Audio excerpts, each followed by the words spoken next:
चिलचिलाती धूप थी। गर्मी की शिद्दत से सड़कें भी ऐसा लग रहा था कि उखड़ रही थी। हर तरफ एक अजीब सी खामोशी थी, जैसे सूरज ने खुद ऐलान जंग कर रखा हो। मैं बिरजू अपने पुराने खस्ताहाल ऑटो में बैठा सड़क के किनारे चुपचाप पसीने में डूबा था। दिन के 12 बज चुके थे, लेकिन मेरे ऑटो में आज भी एक भी सवारी नहीं आई थी। ऑटो का हैंडल हाथ में था, लेकिन दिल जैसे कहीं दूर जा चुका था।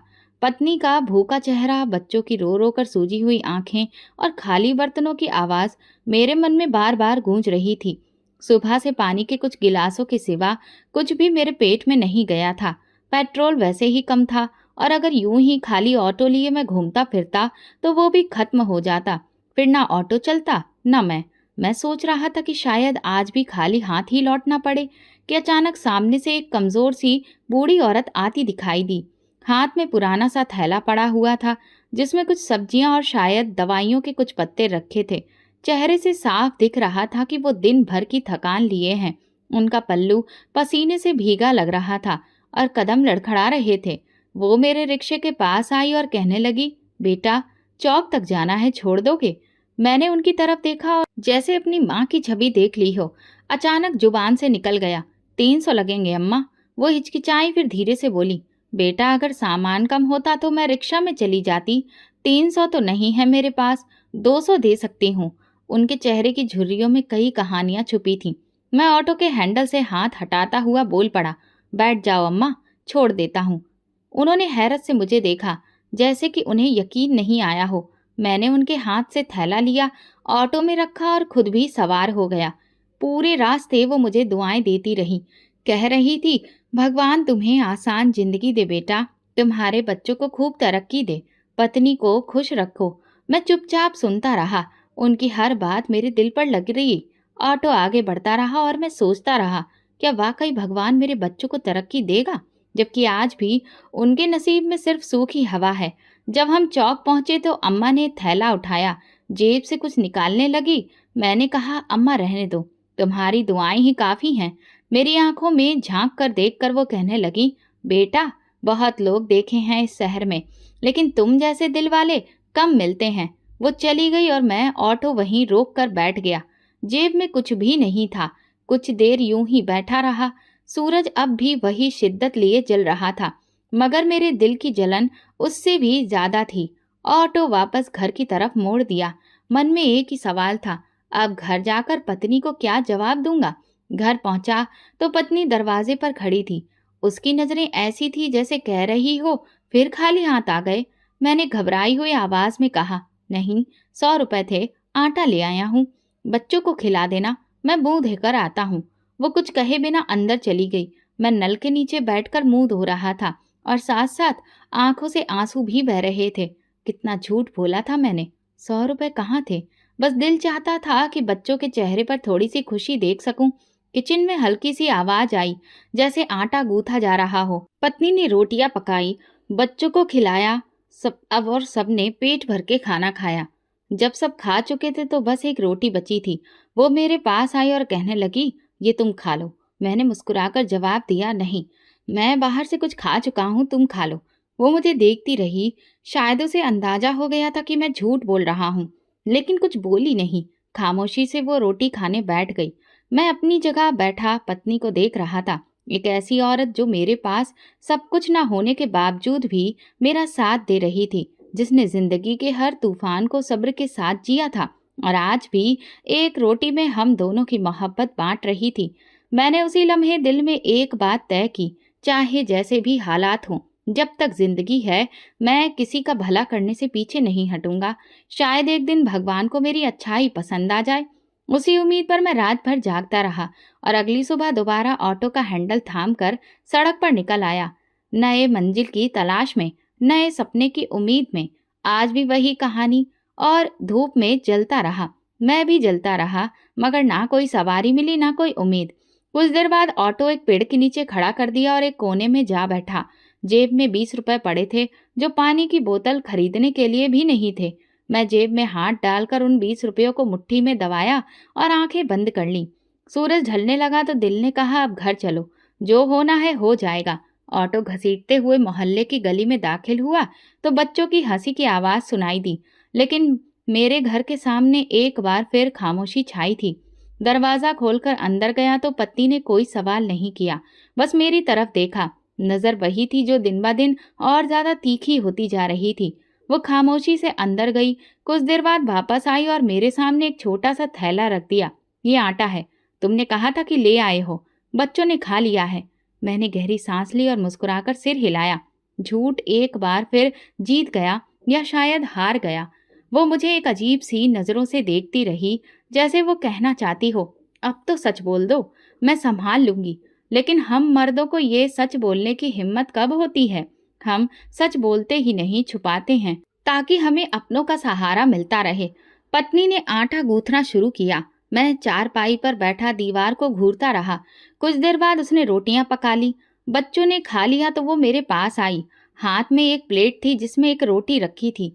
ये खा लो, तुमने सारा दिन कुछ नहीं खाया होगा। मैंने तुरंत जवाब दिया, मैं तो दोपहर को एक होटल वाले के साथ खा चुका हूँ, तुम खा लो। उसने कहा, अगर वाकई में खा लिया है तो ठीक है, और वो प्लेट लेकर चली गई। मैं पीछे से उसकी थकी हुई कमर को देख रहा था। वो भी जानती थी कि मैं झूठ बोल रहा हूँ, और शायद मैं भी जानता था कि वो जान चुकी है, लेकिन हम दोनों ने कुछ नहीं कहा। रात गहरी होने लगी। बच्चे नींद में सो गए, लेकिन हम दोनों जागते रहे। कभी वो किचन में जाती, कभी बर्तन धोती, कभी खिड़की से बाहर देखती। मैं खामोशी से उसकी हर हरकत देख रहा था। मेरी जुबान पर ताला था, दिल में तूफान। ये वो लम्हे थे जो शब्दों के मोहताज नहीं होते, सिर्फ एहसास में ही जिंदा रहते हैं।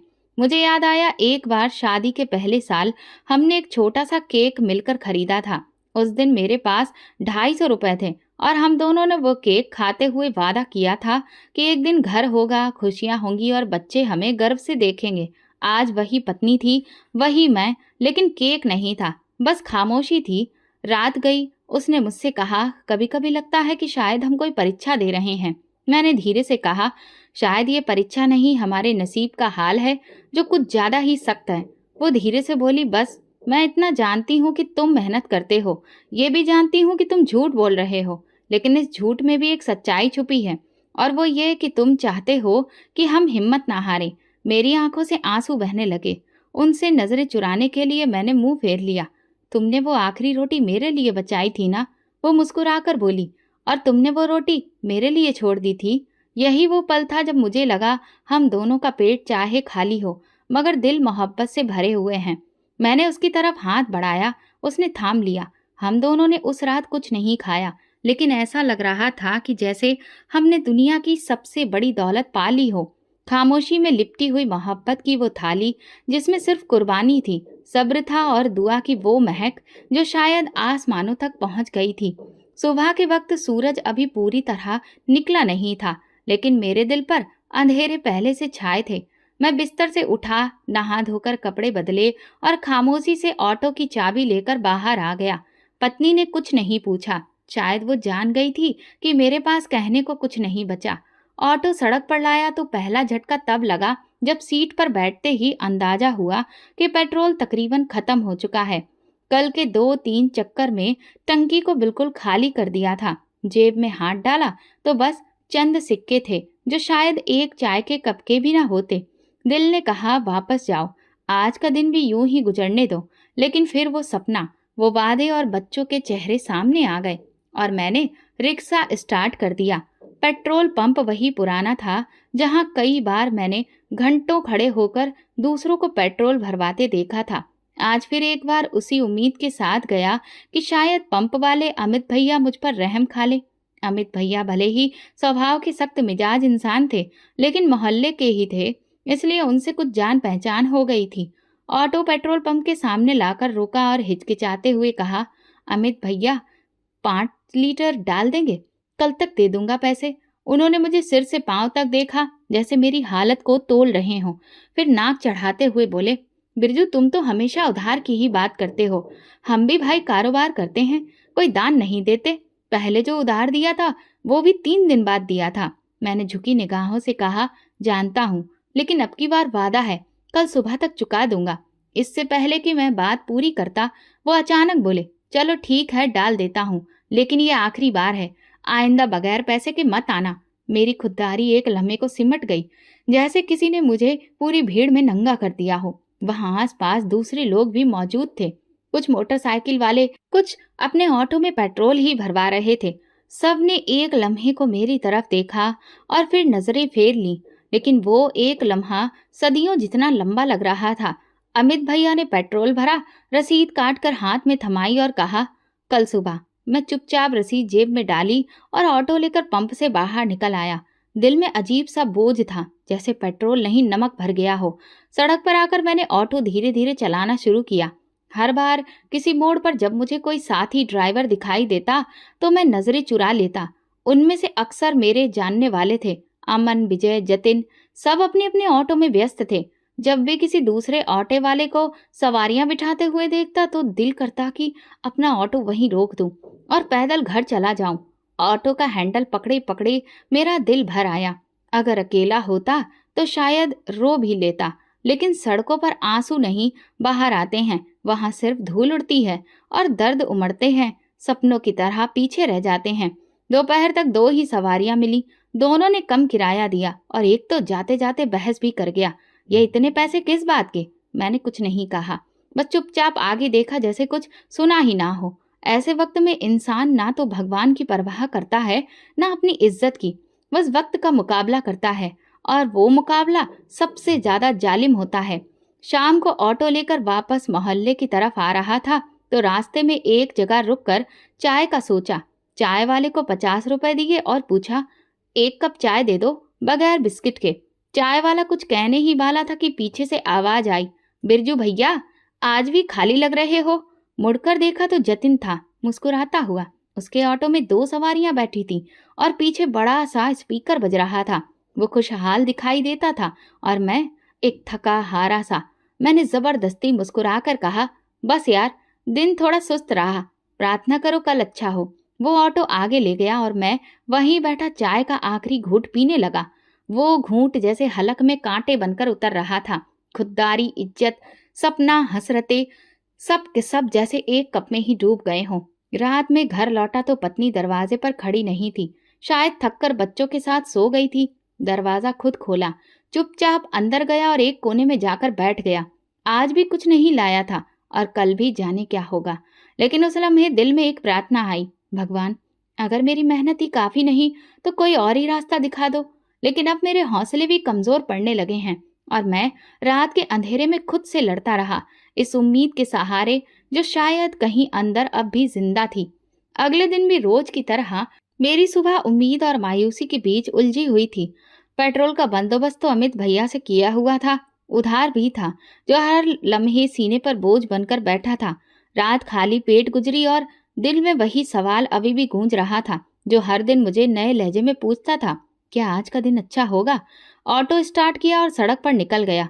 गर्म हवा चेहरे पर ऐसे लग रही थी जैसे मेरी नाकामी का मजाक उड़ा रही हो। सड़क सुनसान थी, कहीं कोई साया नहीं, न सवारी, न आवाज, बस ऑटो के इंजन की धीमी धीमी आवाजें और दिल की बेचैनी। दोपहर के करीब जब सूरज काफी तेज था, मैं शहर के पुराने इलाके के पास से गुजर रहा था। वहां पेड़ों के नीचे एक छोटा सा स्टॉप सा बन गया था, जहां कभी कभार बुजुर्ग लोग बैठकर आराम किया करते थे। आज भी वहां एक सफेद कुर्ता पैजामा में हल्की सफेद दाढ़ी वाले बुजुर्ग बैठे थे। उनकी आंखें बंद थीं और हाथ में कुछ था जो वो धीरे धीरे घुमा रहे थे, जैसे कोई जिक्र हो रहा हो। मैंने ऑटो थोड़ा आगे किया ही था कि अचानक वो बुजुर्ग उठे, मेरे रिक्शा की तरफ बढ़े और बिना कुछ कहे धीरे से आकर बैठ गए। मैं चौंक गया। बाबा जी, कहाँ जाना है? उन्होंने आंखें धीरे से खोली। चेहरे पर एक ऐसी नमी और सुकून था जो शब्दों से बयां नहीं हो सकता। फिर बोले, बस सीधा चलो। लेकिन बाबा जी, किस तरफ? कहाँ? सीधा चलो बेटा, सीधी राह चलने वाला कभी भटकता नहीं। ये शब्द सुनकर जैसे वक्त थम गया हो, एक अजीब सा सुकून मेरे दिल पर छा गया। उनका अंदाज, बात ऐसी थी जैसे कोई बहुत पुराना जानने वाला हो, जैसे वो मेरी आत्मा को अच्छे से पहचानता हो। ऑटो चला तो मैं बार बार शीशे में उन्हें देखता रहा। उनके होंठ हिल रहे थे, हाथ में एक माला दिख रही थी जो वो धीरे धीरे घुमा रहे थे, और हर दाने के साथ वो कुछ शब्द अपने होठों से निकालते, लेकिन इतने धीरे कि मैं सुन नहीं पाया। रास्ते में दिल चाहा कि कुछ पूछूं, लेकिन अजीब सी हिचकिचाहट ने मुझे रोके रखा। दिल जैसे कह रहा हो, चुप रहो, ये इंसान आम नहीं है। 2 घंटे बीत गए, वो बार बार यही कहते रहे, सीधा चलो, शहर के गली कूचों, ऊंची नीची पुरानी सड़कों से गुजरते हुए वो एक दरवाजे के पास पहुंचकर ऑटो से उतर गए। मैंने सांस ली और तुरंत पूछा, बाबा जी किराया? उन्होंने मेरी तरफ देखा। उनकी निगाह में ना गुस्सा था ना नरमी, बस एक गहराई थी, जैसे कई जमाने उनकी आंखों में ठहरे हों। बोले, भगवान के बंदों से पैसे नहीं मांगते बेटा, ये तो परीक्षा है और तुम्हें तो इनाम मिलेगा, अभी नहीं लेकिन जल्द ही। ये कहकर वो माला फेरते हुए कुछ पढ़ते रहे और धीरे धीरे उस दरवाजे की तरफ बढ़ते चले गए। मैं वहीं खड़ा रह गया, जैसे ऑटो के साथ मेरा वजूद भी थम गया हो। उनकी बातें, उनका लहजा, उनका माला पढ़ना, सब कुछ मुझे किसी और ही दुनिया का लगा। दिल ने कहा, चलो वापस, घर में तो बच्चे इंतजार कर रहे होंगे। ऑटो मोड़ा, लेकिन कुछ गज दूर जाकर इंजन बंद हो गया। पेट्रोल पूरी तरह से खत्म हो चुका था। मैंने ऑटो को हाथ से घसीटकर शहर के बीच लाना शुरू किया। धूप अब शरीर पर नहीं, दिल पर लग रही थी। हर कदम पर पछतावा हो रहा था। आखिर क्यों क्यों उस बुजुर्ग को बिठाया, क्यों उससे किराया नहीं लिया? लेकिन फौरन दिल से आवाज आई, ये वो सवाल नहीं जो तुम करना चाहते हो। तुम सिर्फ गुस्से में हो, तकलीफ में हो, लेकिन दिल के किसी कोने में तुम जानते हो वो इंसान आम नहीं था। ऑटो को घसीटते हुए जब मोहल्ले की गली में दाखिल हुआ तो कदम जैसे पत्थर के हो गए। सूरज ढलने आया था, लेकिन माथे से पसीना बह रहा था। हर गुजरने वाला मुझे देख रहा था, कुछ हमदर्दी से तो कुछ तरस खाकर, और कुछ ऐसे जैसे कि उनकी नजरों में ये साफ था कि मैं एक नाकाम जिंदगी हूँ। ऑटो के घसीटने की आवाज, मेरे कदमों की चलने की आवाज सारी गली में सुनाई दे रही थी। घर के दरवाजे पर पहुंचा तो जैसे खुद से हारा हुआ था। थकान, शर्मिंदगी, भूख और बेबसी सब एक साथ मुझ पर टूट पड़े। अंदर पहुंचा तो सन्नाटा था। पत्नी शायद किचन में थी, बच्चे कहीं कोने में सोए होंगे। मैंने ऑटो दीवार के साथ खड़ा किया और अंदर जाते ही पत्नी की आवाज सुनाई दी, आखिर कब तक यूं ही खाली हाथ आते रहोगे? मैं दंग रह गया। उसके लफ्जों में वो टीस थी जो सिर्फ तब निकलती है जब आंखों ने बार बार आंसू पिए हों। आज भी कुछ नहीं लाए? बच्चों को 2 वक्त की रोटी भी नहीं दे सकते। सारा दिन क्या करते हो? तुम्हारे दोस्त भी तो रिक्शा चलाते हैं, उनके घरों में तो कितना अच्छा खाना बनता है, और हमारे यहाँ सिर्फ हवा। मैंने जुबान खोली, लेकिन शब्दों ने मेरा साथ छोड़ दिया। फिर बेइख्तियार भड़क उठा, तो मैं क्या करूं? जी तोड़ मेहनत करता हूं, पैसे आसमान से नहीं गिरते आरती। किस्मत में कुछ चीजें होती हैं, और वो शायद मेरे लिए दुश्मन है। वो रो रही थी, चीख नहीं रही, सिर्फ रो रही थी। उसका रोना मेरे वजूद पर हथौड़े बरसा रहा था। मैं जानती हूँ तुम मेहनत करते हो, लेकिन कब तक सिर्फ मेहनत करते रहोगे? कब कुछ बदलेगा? कब हमारे बच्चों के लिए कपड़े खरीदोगे? खाना बिना किसी हिसाब के कब खाएंगे? मैंने चारपाई की पट्टी पर जोर से मुक्का मारा और उठकर कमरे से बाहर आ गया। दीवार से टेक लगाकर आंखें बंद कर ली। अंदर से पत्नी के सिसकने की आवाजें आ रही थी। मैं जानता था वो कमजोर नहीं थी, लेकिन गरीबी इंसान के अंदर की मजबूत मिट्टी को भी हिला देती है। कुछ पल गुजरे, पत्नी दरवाजे पर आई। उसकी आवाज धीमी और थकी थी। बच्चे अभी तक भूखे हैं, तुमने तो कम से कम कुछ खाया होगा, उनके बारे में भी सोचो। मेरे पास कुछ भी नहीं है आरती। आज सिर्फ एक बुजुर्ग बैठे जिन्होंने किराया दिया ही नहीं। फिर मैंने उनसे उन बाबा जी के बारे में उसे सब कुछ बताया। वो चुपचाप मुझे देखती रही, फिर अंदर चली गई। मैं भी पीछे गया। कमरे में बच्चे बेखबर सो रहे थे। उनके चेहरे पर थकान थी, लेकिन शायद भूख ने उन्हें नींद की पनाह में भेज दिया था। पत्नी एक तरफ बैठी थी, आंखें लाल थी। मैं उसके पास गया और कहा, मुझे माफ कर दो। मेरे बस में होता तो मैं तुम्हारे और उन बच्चों के लिए दुनिया की हर खुशी खरीद लेता, लेकिन आज मेरे हाथ खाली हैं, दिल भरा हुआ और जमीर जख्मी है। वो मेरे कंधे पर हाथ रखकर बोली, मैं तुमसे ज्यादा अपने आप से नाराज हूँ। पहली बार ऐसा हुआ कि हम दोनों एक दूसरे के शब्दों से नहीं, खामोशी से जुड़े। उस रात भी कुछ नहीं खाया, पेट खाली था, दिल में बेनाप सा बोझ। कमरे में अंधेरा था, पंखा धीरे धीरे घूम रहा था, और हम दोनों अपनी मायूसियां और सपने बांट रहे थे। मैंने चुपके से दिल में फैसला किया कि अगली बार अगर वो बुजुर्ग दोबारा मिले तो मैं ना सिर्फ उनकी बात समझूंगा, बल्कि उनके हर शब्द को दिल में उतारूंगा। लेकिन उससे पहले मुझे अपने खुद के जख्म भरने होंगे, ताकि मैं दोबारा खड़ा हो सकूं। मुझे समझ आ चुका था कि कुछ ना कुछ जरूर बदलने वाला है। सुबह हुई, लेकिन रात मेरी आंखों में कटी थी। कोशिश की मगर खामोशी, भूखे सोते बच्चों के चेहरे, सब जैसे किसी फिल्म की तरह मेरी आंखों के सामने चल रहा था। पत्नी किचन में नहीं थी। दरवाजे पे नजर गई तो देखा वो कुछ कपड़े एक बैग में डाल रही थी। बच्चे पास बैठे थे, खामोश, सहमे हुए। मैंने हैरानी से पूछा, ये क्या हो रहा है आरती? उसने मेरी तरफ देखा और फिर धीरे से बोली, अब बस बहुत हो गया। अब बच्चों को लेकर मैं मायके जा रही हूँ।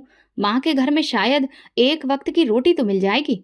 उसके ये शब्द मुझे तीर की तरह चुभे और आंखों में आंखें डालने की हिम्मत भी नहीं बची। मैं कुछ ना बोला।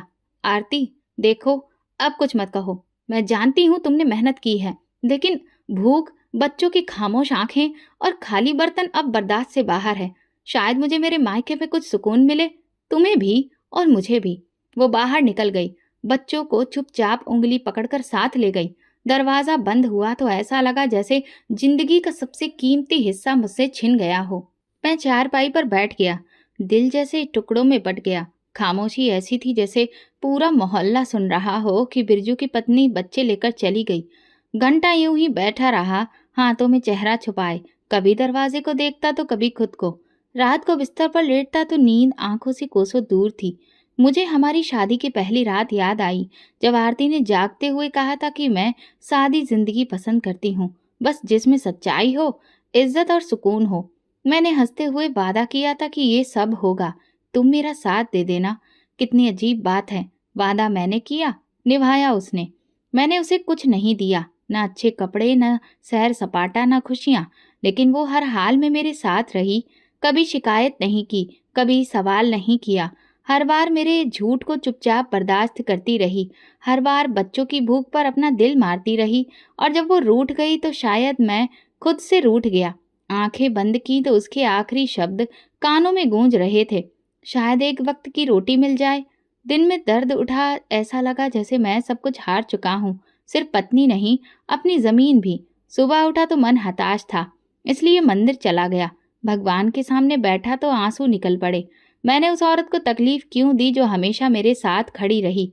हे भगवान, मुझ पर रहम करो। बस कैसे भी मेरी पत्नी का दिल बदल दो, वो मेरा घर फिर से आबाद कर दे। घर लौटा तो कुछ हल्का लग रहा था। कपड़े बदले, चाय पी और सीधा अपने ससुराल गया। बहुत ही चाहत लग रही थी, लेकिन नीयत साफ थी। दरवाजे पर पहुंचा तो आरती की छोटी बहन मिली। उसने मुझे हैरत से देखा, फिर अंदर बुला लिया। आरती आंगन में बैठी थी, बच्चे आसपास खेल रहे थे। उसने मुझे देखा तो चेहरा सुन्न हो गया। मैं उसके सामने हाथ जोड़कर बैठ गया और कहा, मैं तुमसे माफी मांगने आया हूँ आरती। वो कुछ देर चुप रही, फिर बोली, माफी से पेट नहीं भरता, लेकिन नीयत बदल सकती है।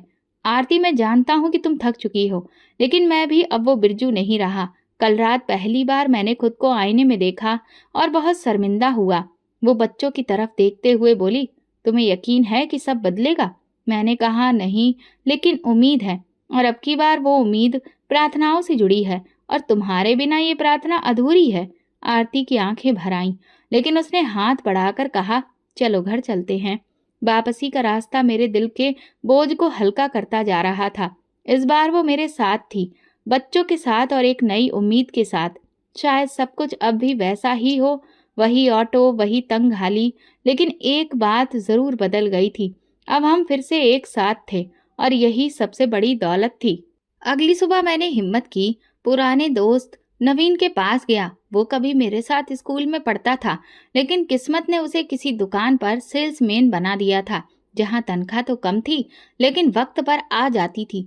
नवीन कुछ दिन का उधार चाहिए, सिर्फ इतना कि ऑटो में पेट्रोल डलवा सकूं।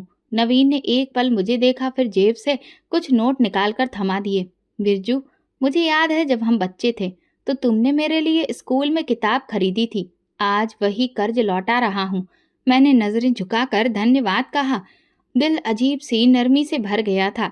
ऐसा लगा जैसे शायद प्रार्थनाएं अब रास्ता बनाने लगी हैं। पेट्रोल डलवाकर ऑटो सड़क पर ले आया। अभी सूरज पूरी तरह से निकला नहीं था, लेकिन दिल में अजीब सी रोशनी महसूस हो रही थी। वो दिन दूसरों की तरह आम दिन लग रहा था, जब तक मैं पुराने इलाके के मोड़ पर नहीं पहुंचा, जहां रास्ते के किनारे वही साया खड़ा दिखाई दिया। मेरे दिल की धड़कन तेज हो गई। वही सफेद कपड़ों में हल्की सफेद दाढ़ी वाले बुजुर्ग, जिन्होंने मुझे पहले भी किराया नहीं दिया था और कहा था, भगवान के बंदों से पैसे नहीं मांगते। मैंने ऑटो रोक दिया। बिना कुछ कहे वो आकर बैठ गए। मैंने धीरे से पूछा, कहाँ जाना है बाबा जी? वो मुस्कुराए, जैसे मुझे पहचान लिया हो। कहाँ जाना है ये तो तुम्हें पता होना चाहिए। मैं तो बस तुम्हें तुम्हारे ही रास्ते पर वापस ला रहा हूँ। मैं उनकी बात पूरी तरह समझ नहीं पाया, लेकिन दिल किसी राज को ढूंढने लगा और ऑटो चल पड़ा। रास्ते में वो माला निकाल कर जपने लगे। मैंने शीशे में देखा, उनके होंठ हिल रहे थे। फिर कुछ दूरी पर पहुंचने पर उन्होंने मुझे रुकने को कहा। ऑटो से उतरते हुए वो मेरे पास आए और माला मेरे हाथ में थमाकर धीरे से बोले, भगवान की पूजा पाठ करो बेटा, वही तुम्हारे दिल के दरवाजे को खोलेगा। लेकिन याद रखना, दरवाजे सिर्फ उनके लिए खुलते हैं जो दस्तक देना जानते हैं। मैंने माला हाथ में ली, जैसे किसी बहुत ही पवित्र चीज को छू रहा हूँ। वो बुजुर्ग धीरे धीरे चलते हुए गली में खो गए और मैं वहीं खड़ा रहा। दिल में हलचल थी, जैसे सीने के अंदर कुछ जागने लगा हो। घर लौटा तो आरती ने पूछा, कोई सवारी मिली? मैंने उसे माला दिखाई और कहा, आज एक और मुलाकात हुई उन्हीं बुजुर्ग से। वो हैरत से माला देखने लगी, फिर मेरे चेहरे की तरफ देखकर खामोश हो गई। जब सब सो गए तो मैं माला निकालकर पूरे मन से भगवान का नाम जपने लगा। मुझे ऐसा लगा कि जैसे बरसों का बोझ एक एक करके मेरे आंसुओं से बह गया। मैं थक गया हूँ भगवान, लेकिन अब मैं समझ चुका हूँ कि जो कुछ है बस तू ही है। मैं बहुत सारे इंसानों से मांगता रहा, लेकिन अब मैं तुझसे मांगता हूँ, मेरी खुददारी को ऐसे जाल में ना फंसने देना कि मैं फिर से टूट जाऊं। जब मैं माला जपने के बाद आराम से बैठा तो मुझे हकीकत का पता चला। वो कोई आम माला नहीं थी। उसके दाने हल्के से चमकने लगे थे, जैसे हर एक दाने में कोई दिया जल रहा हो। मैं घबरा गया, आंखें मली, दोबारा देखा, वही रोशनी मेरी जेब में थी जिसे चांदनी सिमट आई हो। दिल धड़कने लगा, लेकिन खौफ नहीं था, यकीन था। मैंने उस माला को सीने से लगाया और कमरे की खिड़की से बाहर आसमान की तरफ देखा। मुझे लग रहा था कि ये कोई इत्तेफाक नहीं, वो बाबा जी, उनकी बातें, वो माला, सब कुछ भगवान की तरफ से एक संदेश था। मैंने फैसला किया कि अब मैं बरकत की तलाश में निकलूंगा। अब वो माला सिर्फ मेरी नहीं रही थी, वो मेरे मन की जुबान बन चुकी थी। अगले दिन जब मैं अपने काम से लौटा तो समय निकाल कर माला को एक बार फिर से फेरना शुरू किया। लेकिन ये क्या, अचानक मैंने देखा कि माला से खून की बूंदें गिरने लगी। ये देखकर मेरा दिल सदमे में आ गया और मैं हड़बड़ा उठा। लेकिन तभी अचानक ऐसा लगा कि वो खून के धब्बे गायब हो चुके थे। मैंने हथेली फर्श पर मारी, लेकिन वहां कुछ भी नहीं था। ये शायद मेरा वहम था या कोई सपना, ये कुछ और था, मैं नहीं जानता। मुझे बस इतना पता था कि मैं जाग रहा हूँ। मेरी सांसें तेज थीं, आंखें नम और दिल बेकाबू। कमरे में बिल्कुल खामोशी थी, लेकिन दिल में तूफान उठने लगा। मैंने उस माला को अपनी हथेलियों के बीच दबा लिया, आंखें बंद की और भगवान से कहा, तुम भला मुझे क्या दिखाना चाहते हो? उसी वक्त एक अजीब सा एहसास दिल में जगा। क्या वो खून के कतरे मेरे दुखों की परछाई थे या मेरे किसी गुनाह का बोझ? कुछ समझ ही नहीं आ रहा था। अगले दिन जब मैं ऑटो में बैठकर शहर की तरफ गया तो सुबह से शाम हो गई, लेकिन कोई सवारी बहुत मुश्किल से ही मिली। फिर भी चेहरे पर थकान के बावजूद दिल में सुकून था, ऐसा सुकून जो इंसान को टूटने से पहले थाम लेता है। जब मैं मोहल्ले में दाखिल हुआ और गली के मोड़ पर पहुंचा तो सामने का मंजर देखकर ऑटो का हैंडल हाथ से छूटते छूटते बचा। मेरा दिल धक्क से रह गया। मेरे घर के सामने भीड़ लगी थी, औरतें, बच्चे, नौजवान सब लाइन में खड़े थे। कुछ के हाथों में खाली बर्तन थे, कुछ अपने कपड़ों का दामन फैलाए खड़े थे। मैं जल्दी से ऑटो एक तरफ रोका और लोगों की तरफ बढ़ा। एक नौजवान लड़का मेरे पास आया और खुशी से बोला, अरे बिरजू भैया, भगवान ने तो आपको खूब दिया है। हलवा पूरी इतनी अच्छी है कि हाथ ही चाटते रह जाएं। मैं चौंक गया, ये क्या कह रहे हो भैया? वो बोला, अरे आपके घर से तो डोंगियां निकली हैं जो सबको बांटी जा रही हैं। सब लोग आपको दुआएं दे रहे हैं। मैं कुछ बोल ना सका, जल्दी से आगे बढ़ा और जब घर के दरवाजे पर पहुंचा तो हैरान रह गया। आरती किचन के दरवाजे पर खड़ी लोगों को प्लेटों में हलवा पूड़ी दे रही थी। बच्चों के चेहरे खिल रहे थे और वो उन डोंगियों के पास बैठे खुशी से शोर मचा रहे थे। मेरे कदम जैसे थम गए, आंखें फटी की फटी रह गईं। आरती, ये सब कहाँ से आया? उसने मुझे देखा और मुस्कुराई, फिर प्लेट में हलवा पूड़ी निकालते हुए बोली, एक बुजुर्ग आए थे, सफेद दाढ़ी वाले, वही जिनका जिक्र तुम करते हो। उन्होंने एक गाड़ी से 6 डोंगियां निकलवाई, हमारे घर में रखवाई और कहा, भगवान के नाम पर बांटो, वो तुम्हें और देगा। मैं दंग रह गया। क्या वही बुजुर्ग थे? हाँ, वो बोली। मैं उनकी आंखों में एक अजीब सा सुकून देख रही थी। इतना कहकर वो चले गए थे। मैंने पूछा भी, आप कौन हैं, कहाँ से आए हैं? तो मुस्कुराकर बोले, हमें पहचानने के लिए नजर चाहिए और देने के लिए नियत। फिर वो चले गए। ऐसा लगा कि जैसे मेरी प्रार्थनाओं का जवाब मुझे भगवान ने दिया हो। ये हलवा पूरी, ये खुशबू, ये सब सच्चाई है। आरती ने पलटकर मुझे देखा। हाँ, ये सब सच है। बात तो ये है कि जितनी बनाती जा रही हूँ वो डोंगियां खाली नहीं हो रही। मैं उन बर्तनों में झांक कर देखता तो वे सच में हलवा पूरी से भरे पड़े थे, जो खत्म ही नहीं हो रहे थे। मेरी आंखें नम हो गईं। मैं जमीन पर बैठ गया और दोनों हाथों को चेहरे पर रख लिया। लोग आ जा रहे थे। आरती खाना बांट रही थी। बच्चे हंस रहे थे। मैं खामोशी से रो रहा था। ये आंसू खुशी के नहीं थे, ये शुक्र अदा करने के थे। जैसे कि भगवान किसी गुनहगार की पुकार सुन ले और जवाब खुद जमीन पर भेज दे। कुछ देर बाद आरती मेरे पास आई और कंधे पर हाथ रखकर बोली, तुम्हें भगवान ने याद किया है, इसीलिए उन्होंने अपने बंदे को तुम्हारे पास भेजा। मैंने उससे कहा, आरती, मैं कल रात माला फेर रहा था, जिसमें सिर्फ मेरा दिल डूबा था, शब्द नहीं, और आज भगवान ने जवाब भेजा। वो मुस्कुराई और शायद अब वो वक्त आ गया था कि हम भी वो करने लगे जो हमसे पहले कभी ना हो सका, लोगों को देना। मैंने सिर हिला दिया। हाँ, शायद यही राज है तरक्की का, किसी को कुछ देना बिना किसी हिसाब किताब के। मैं देख रहा था कि लोग जाते हुए हाथ उठाकर हमें दुआएं दे रहे थे। आरती के चेहरे पर वो सुकून था जो वर्षों बाद लौटा था। उसी दिन पहली बार मुझे यकीन आया कि चमत्कार अब भी होते हैं, और जब भगवान देता है तो वो किसी के भी हाथों भेज सकता है, जैसे उस बुजुर्ग के हाथों भेजा था। वो रात किसी सपने जैसी थी। ना भूख थी, ना वो खामोशी जिसने हमारे घर को बरसों से कैद कर रखा था। अब कोई बोझ नहीं था, बल्कि सुकून था। क्या ये चमत्कार सिर्फ एक दिन का था? फिर मेरे दिल में ख्याल आया, लेकिन एक दिन से भी तो उम्मीद जाग गई है। शायद कल भी वो आए। अगली सुबह मैं माला लेकर भगवान से प्रार्थना करके अपना ऑटो लेकर सड़क पर निकला तो महसूस हुआ जैसे हवा भी आज नरम हो गई हो। वो तंगी जो पहले मुझे महसूस होती थी, कहीं पीछे रह गई थी। दिन में 2 सवारी की बजाय 5 सवारियां मिली, और सबसे अजीब बात यह कि किसी ने किराया कम करवाने की कोशिश भी नहीं की। शाम को थकावट जरूर थी, लेकिन दिल खुश था। जेब में कुछ पैसे थे और चेहरे पर सुकून।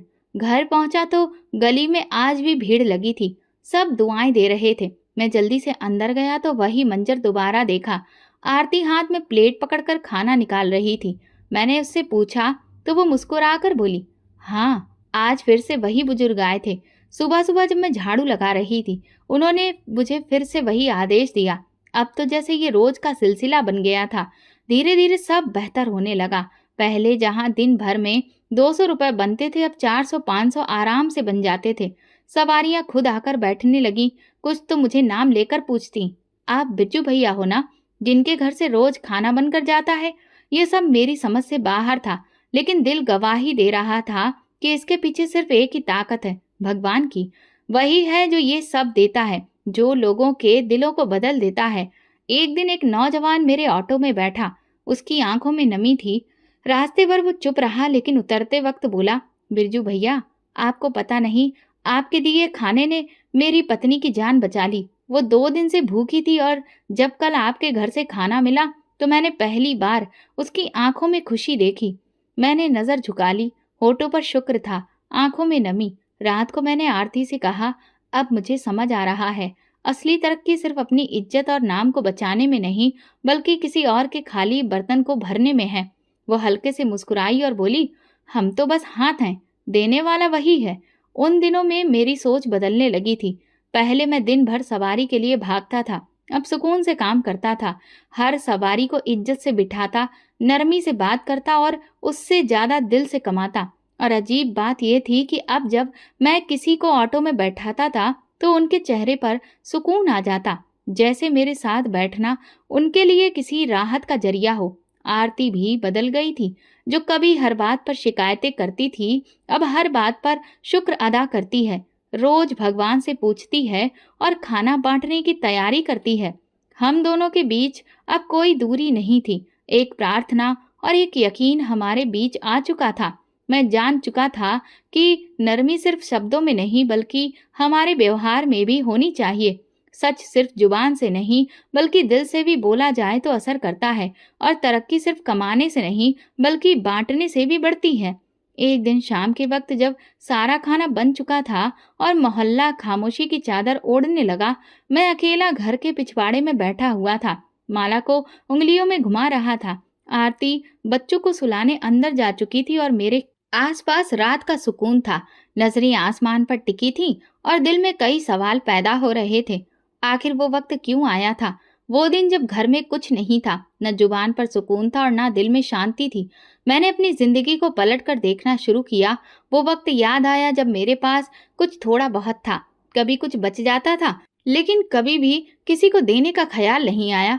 कभी किसी भूखे को खाने की पेशकश नहीं की, ना किसी गरीब का हाल पूछा। मेरे लिए पैसे का मतलब मेरे जेब में आने वाली रकम थी, जिसे बचाना, संभालना और सब अपनों पर ही खर्च करना मेरा असली मकसद था। तभी मुझे कुछ बरसों पहले का एक वाकया याद आया। एक इंसान मेरे ऑटो के पास आया था। उसके कपड़े गंदे थे, चेहरे पर थकान थी और हाथ में छोटा सा थैला था। उसने कहा, भैया पैसे नहीं हैं, लेकिन मेरी माँ अस्पताल में है, क्या तुम मुझे छोड़ सकते हो? मैंने खाली मुस्कुराहट के साथ कहा था, भैया ये ऑटो किसी खैरात का जरिया नहीं, कारोबार है। और फिर मैं आगे बढ़ गया था। आज याद आया तो दिल जैसे किसी ने मुट्ठी में जकड़ लिया। मेरे अंदर की आवाज बोली, शायद वही दिन था जब मेरी किस्मत से तरक्की को अलग कर दिया गया। मैं अपने अंदर झांकने लगा। मुझे वो सब चेहरे याद आने लगे जिन्हें मैंने कभी नजरअंदाज किया। वो सब हाथ जो मुझे कुछ मांगने के लिए बढ़े थे, मैंने उन्हें झटक दिया था। मेरी जिंदगी में जो तंगी थी वो सिर्फ तुम्हारी हालत की वजह से नहीं, मेरी नीयत की तंगी थी, मेरी सोच की तंगी थी। और अब जब वो बुजुर्ग आए जिन्होंने मुझे ये माला देकर एक नया रास्ता दिखाया है, अब सब बदलने लगा है। अब मैं ऑटो चलाता हूँ तो कोई बुजुर्ग नजर आ जाए तो मैं उन्हें नमस्कार बोलता हूँ। रास्ते में कोई बच्चा मिल जाए तो उसे पानी पिलाता हूँ। जो कभी सिर्फ अपनी फिक्र करता था, अब दूसरे चेहरों को अपना मानकर देखता है। एक दिन मैंने ऑटो रोका तो सड़क किनारे बैठा एक मजदूर दिखा। हाथ में रोटी थी, लेकिन सब्जी नहीं थी। मैंने अपना दोपहर का खाना जो आरती ने मुझे दिया था वो निकाला और उसके सामने रख दिया।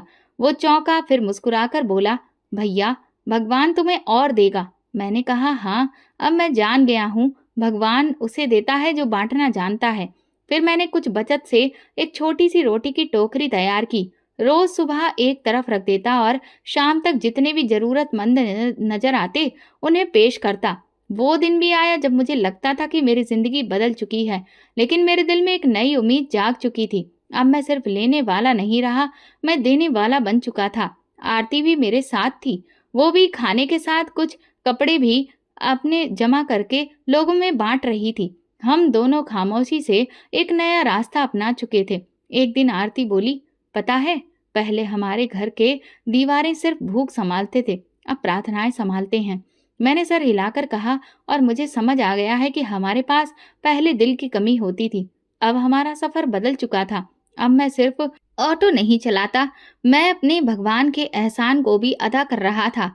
मेरी जिंदगी का हर दिन, हर गली, हर चेहरा एक याद था कि जो कुछ भी तुम्हारे पास है वो तुम्हारा नहीं, वो भगवान की अमानत है।